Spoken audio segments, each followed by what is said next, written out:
When you get started with Moodle, you'll probably see a page that looks like this. It has a whole bunch of topics on it. It may or may not have a title right here. Let me just tell you a few features of Moodle so you kind of know how to navigate it. You'll need to make sure that your editing is turned on. So if it's not, look up here in the top corner and turn your editing on.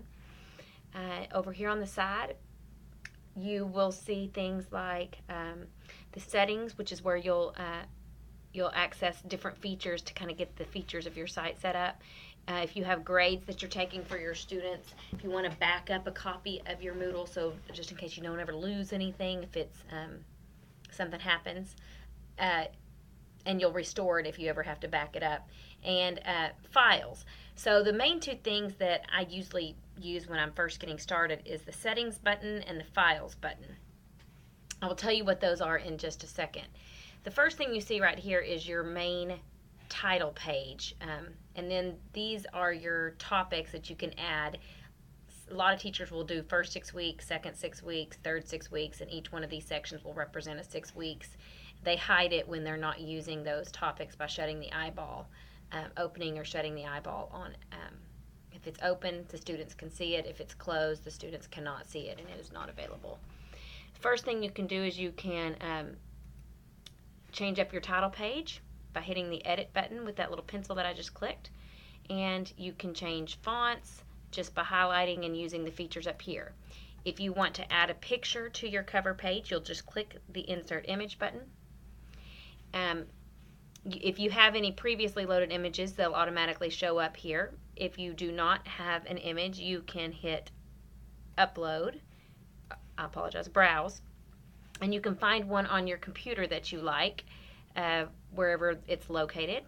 So I could, maybe I want to do a handprint.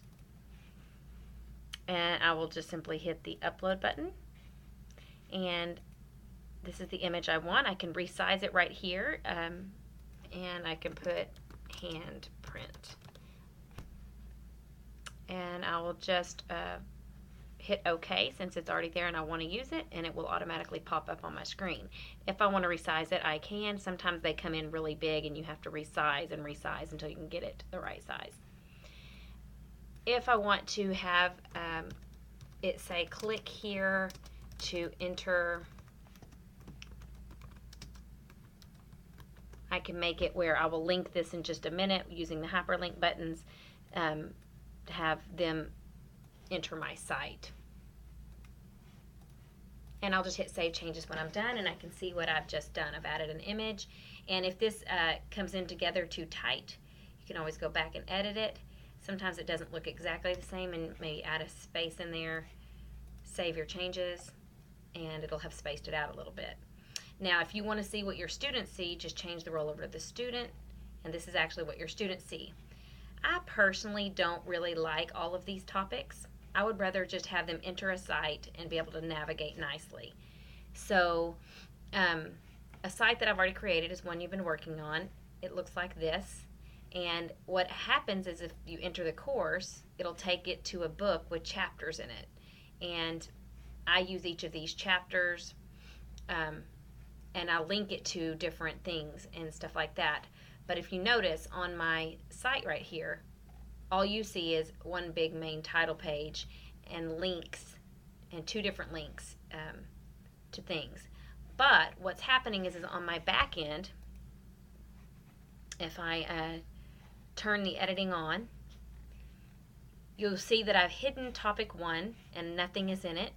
So where are these things linked to is actually, I go to settings, and you may have your topics like on the other Moodle I was initially working on.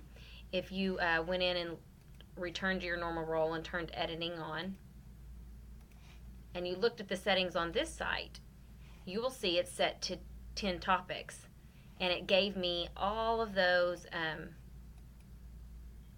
little different features with those topics, and I don't really like the way that looked.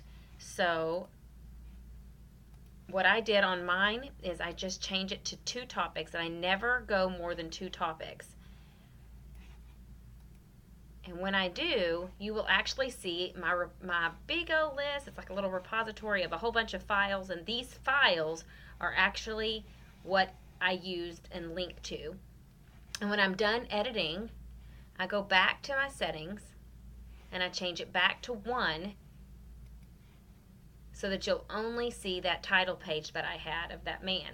But when I'm in editing mode, I keep it on 2, and that's where I add files and do that kind of neat tricks like that. So this is how it basically works.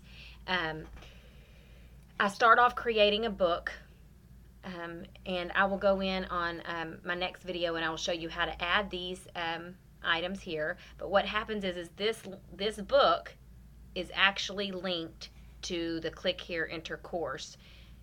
So to make a link, you just right click on whatever you've put it in your repository, copy the link location, come back into your site, find what you want to link it to. So if I want to link it to these words here, I will highlight that